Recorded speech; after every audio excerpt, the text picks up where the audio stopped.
Nauwi sa sagutan sa pagitan ng isang mambabatas at opisyal ng Philippine Coast Guard ang fake news probe ng TRICOM sa Kamara. Ang detalye sa agenda report ni Francis Folve.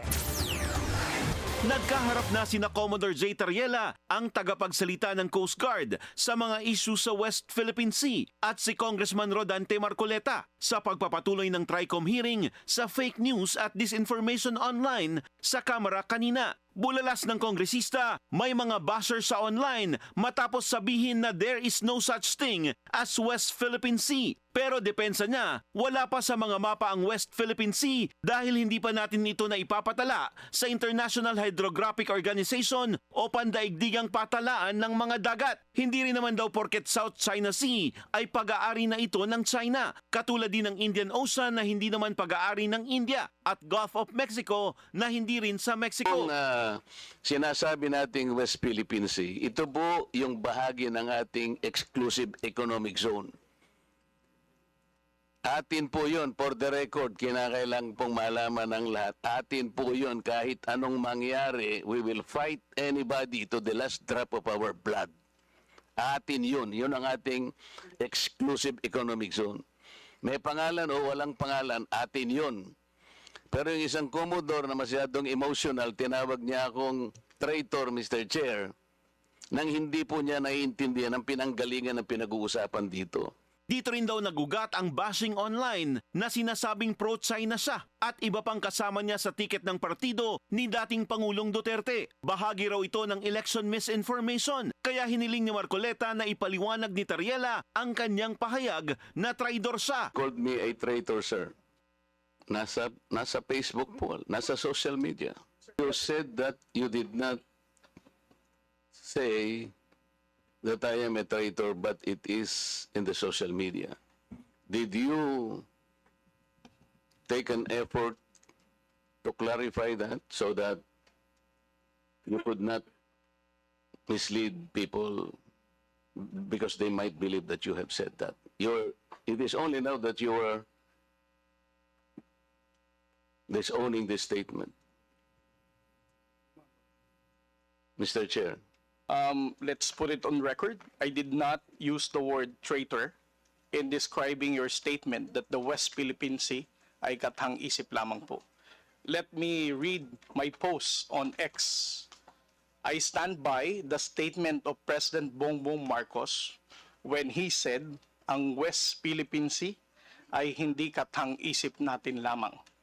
Ito ay atin, ito ay mananatiling atin hanggang nag-aalab ang diwa ng ating minamahal na bansang Pilipinas.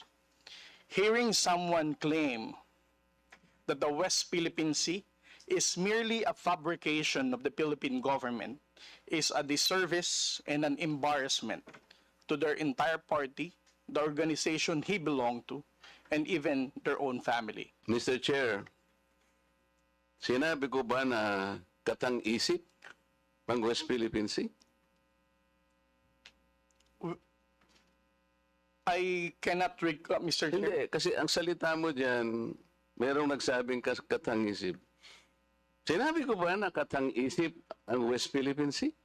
I said I stand by the statement of the President.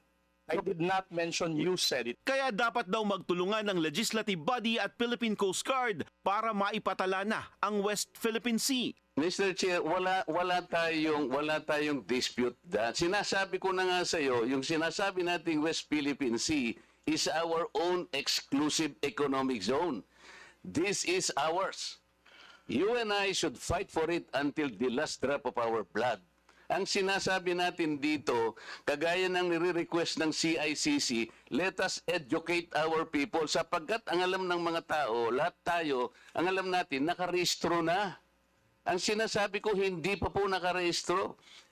Ikaw ba pwede kang mag-enroll sa isang eskwela nang hindi ka nag-register, nang hindi ka nag-enroll? You answer my question. Of course, sir, there is a legislation. Kaya hindi pa nakarehistro, Mr. Chair. This is the only point. Let us not create a mountain out of molehill. Bigla mong sasabihin, in response to what I said, kathang-isip o bla bla bla, at lumabas sa traitor. Hindi ka man lang gumawa ng effort, for example, na I did not say that. Ngayon mo lang sinasabi. But you know, people are bashing me. I am pro-China. Mr. Chair, No. nobody has ever asked me whether you are a traitor. This was only the first time that I was asked whether you are a traitor or not. Ayon pa kay Marcoleta, ang bashing sa kanya ay malinaw na halimbawa ng pagmamalabis sa social media. Pero giit ni Tariela, hindi niya obligasyon na iwasto kung may mga maling impormasyon na nailathala sa social media. Naresolba naman ang hindi pagkakaunawaan sa huli. At sabi ng kinatawan ng YouTube na pwede nilang i-take down ang mga content na may misinformation kapag may natanggap silang reklamo tungkol dito. Bago ang sagutan sa TRICOM ni na Marcoleta at Tariela, nakaengkwentro muli ng BFAR aircraft na nagsagawa ng Maritime Domain Awareness Flight sa Bajo de Masinloc, ang isang dangerous flight maneuver ng People's Liberation Army Navy helicopter ng China. Halos 3 metro lang ang lapit ng PLA chopper sa gilid at ibabaw ng BFAR aircraft. Ayon sa Coast Guard, isa itong malinaw na paglabag sa International Aviation Law. Ligtas naman na nakabalik ang mga sakay ng BFAR aircraft. Para sa agenda, Francis Polbe, Billionario News Channel.